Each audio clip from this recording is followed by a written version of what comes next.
my god! I've had this for years. I haven't opened it.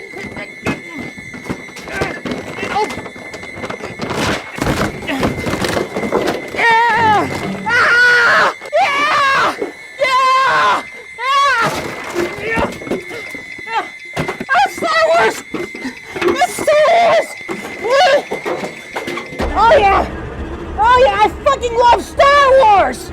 Fucking Star Wars! Finally it's here! It's up! Oh fuck! Oh fuck! That's Star Wars! Yeah! Star Wars! Phantom Menace, we don't need you anymore! We've got J.J. Abrams! Take that! Jar Jar! Take that! Yeah! Fuck! Star Wars! Star Wars! I love Star!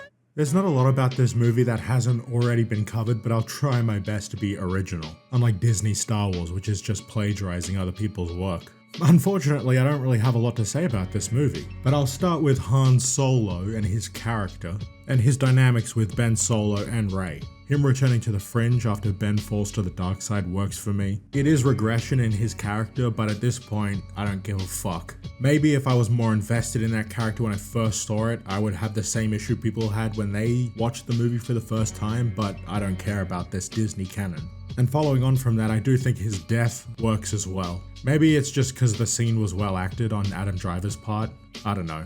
But he also has a pretty interesting relationship with Rey, to the point where she sees him as a father figure. Leia is also her master in the future, and she has a connection with Ben. It would have made perfect sense for her to call herself a Solo. And since Luke and Leia knew Rey was a Palpatine, does that mean that Han knew that as well? After Rey has her vision, Maz Kanata says the saber was Luke's and his father's, and now it's calling to Rey. I feel like if you wanted her to be a Skywalker, that's perfect foreshadowing for that, but it would only make sense if she was actually a Skywalker and not a Skywalker in name only. And Maz Kanata says the belonging Rey seeks is ahead of her. Rey is looking back at Jakku, at her past, hoping for her parents to return, but what she seeks lies ahead. That is also good foreshadowing for Luke to actually be her father. Rey is able to mind control people very easily, and she's also able to get into Kylo's mind easily as well. And I suppose that's because they're the dyad. And there's some stuff with Kylo Ren that I don't really understand. He says he wants to finish what Vader started. I assume that means killing the Jedi, but did Luke not tell him how Vader's story ended? It's just weird motivation because it doesn't really make sense. And when Kylo is interrogating Rey, he says that they need the last piece of the map because they have the rest from the Empire's archives. He says they were old navigational charts. So does that mean that the Empire knew about Octu and where it was? And did Luke use those navigational charts to find it? Han says that some people think Luke went to find the first Jedi temple, and is that Octu? Was that what that was? But why would he go there if he wasn't a Jedi anymore? He didn't want the Jedi to live on, he wanted the Jedi to die. He literally tells Rey it's time for the Jedi to end, so why would he go to the first Jedi temple? Very silly writing from Rian Johnson to not build on any of this stuff, and then even more silly writing from J.J. Abrams in the 9th film to not build on anything Rian Johnson did.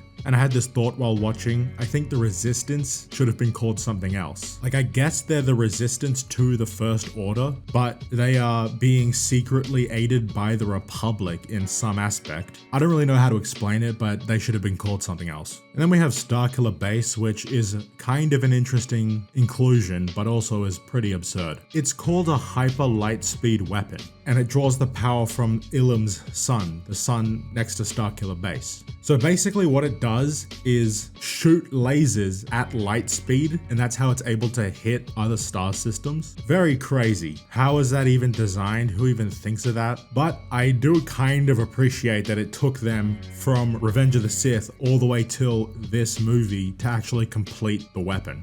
And that's about 50 years. Though only taking 50 years to convert a whole planet into a death weapon is insane. Now, after watching all these 3 movies, I'm going to try and explain Palpatine's plan. But it's probably not going to make a lot of sense because the writing for these films is awful. We just have to accept that he created Snoke as a separate being and for some reason didn't just possess that body. Maybe he couldn't possess him because they weren't related. And that's why he creates Dathan, his clone, and then has that clone produce a child that he can body snatch. And the idea of a clone of a Force-sensitive person not being Force-sensitive, but having a child that is strong in the Force, that makes sense to me. But before creating Snoke and Dathan, he would have had to create a clone of himself that he can possess. And that would be the undead, corpse-like version of him from The Rise of Skywalker on Exegol.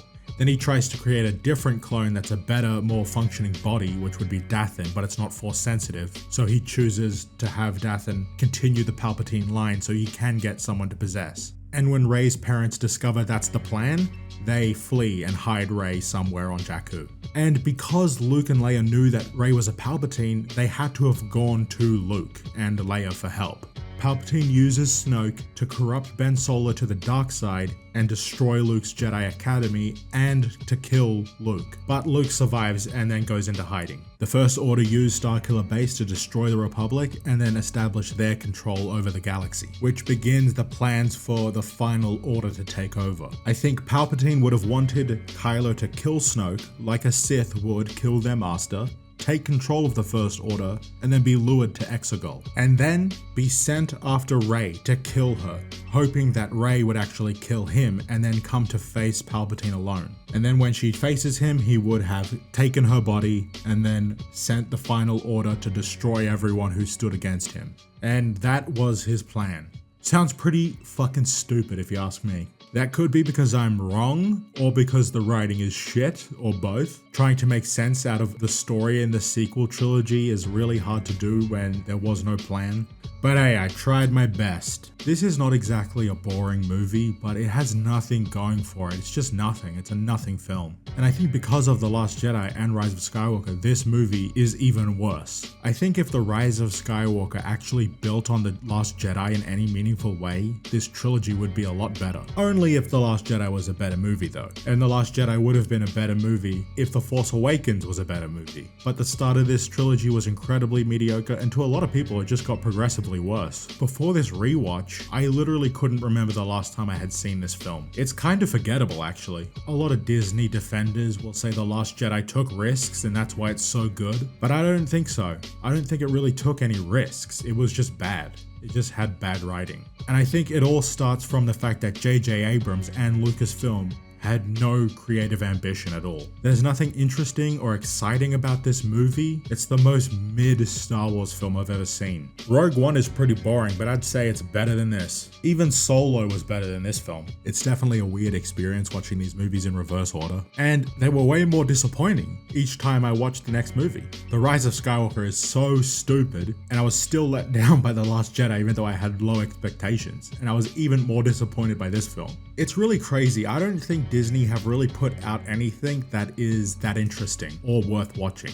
None of the movies are that good, none of the shows are that good. They're all pretty bad. Especially when it comes to the shows, they are not stories that need to be told. And yeah, that's all I had to say. I'm done with this. I'm done with these fucking films, they suck. I was gonna make videos on Solo and Rogue One, but I kinda just wanna get back to good Star Wars. So I'm gonna cover the original trilogy next. And I'm excited for that because I have the despecialized version to those films. And those movies are actually competently made by people with talent. So yeah, look forward to that. Thank you for watching. Like and subscribe. I'll see you guys later.